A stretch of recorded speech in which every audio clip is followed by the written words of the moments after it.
Like Dan said, Brandon Harbaugh from the sweetest place on earth. If you don't know, that's Hershey, Pennsylvania. For me, I became an Eagles fan in about 1997, 1998 area. The Ricky Waters was the running back. We had Irving Fryer as the wide receiver. And how it came about is my family is diehard Cowboys fans, and I always loved the eagle as an animal, and I like green. So one time the Cowgirls, we're going to say, was playing the Eagles on TV, and I said, everybody was cheering for the Cowgirls, and I said, well, I'm going for the Eagles, and we won. And ever since then, I'm like, I'm an Eagles fan. I love the green, the Kelly green, all that, and here we are today. So back in those days, it's not like it is today, but hey, I'm grateful, and here we are. So let's keep pushing strong, birds. Let's go. Jeez, I remember when I was a kid, you could get tickets to a game for like $20. Could you imagine man. that? $20.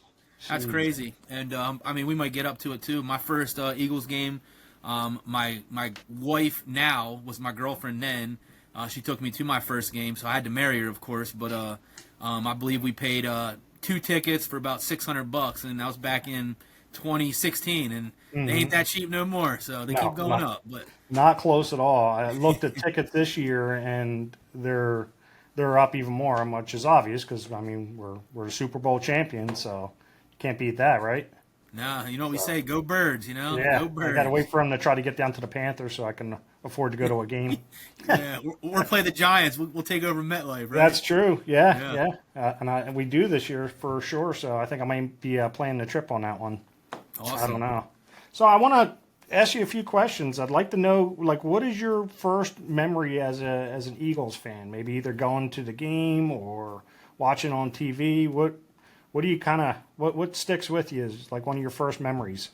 Yeah, so I mean that's a great question. One of the major things that really stick to me is when I was a kid, and I did decide to become an Eagles fan.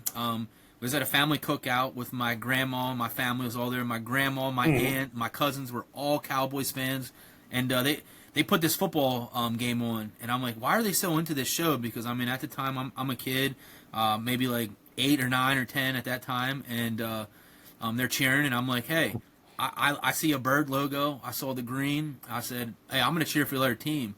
And I thought it was funny at first because they all like knocked me down. They're like, how are you gonna cheer against our team? And I'm like, well, I guess this is my team now, you know. And ever since then, like, it was always a family feud as far as football. Sure. So that always sticks with me. Yeah, it's weird. I try to think back. Like one of the memories I have. I was a kid. I was probably 8 years old, and we were at the vet.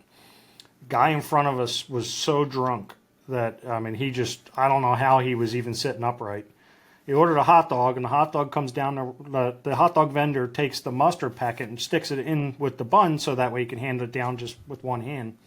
So he passes it down. It's going down the row. Guy gets the hot dog and just starts eating it.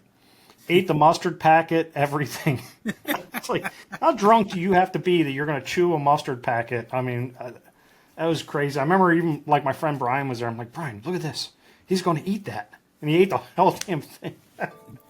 Better him than me, right? Better him than Yeah, me. I mean, I'm not going to say I haven't maybe been drunk before, but I don't know that I've ever been that bad. So I think I'd maybe taste the plastic, but Yeah, I speak for yourself. I mean, I drink colored water, but I can't say I was ever drunk, you know? I'm yeah, just kidding. We all been there. of course.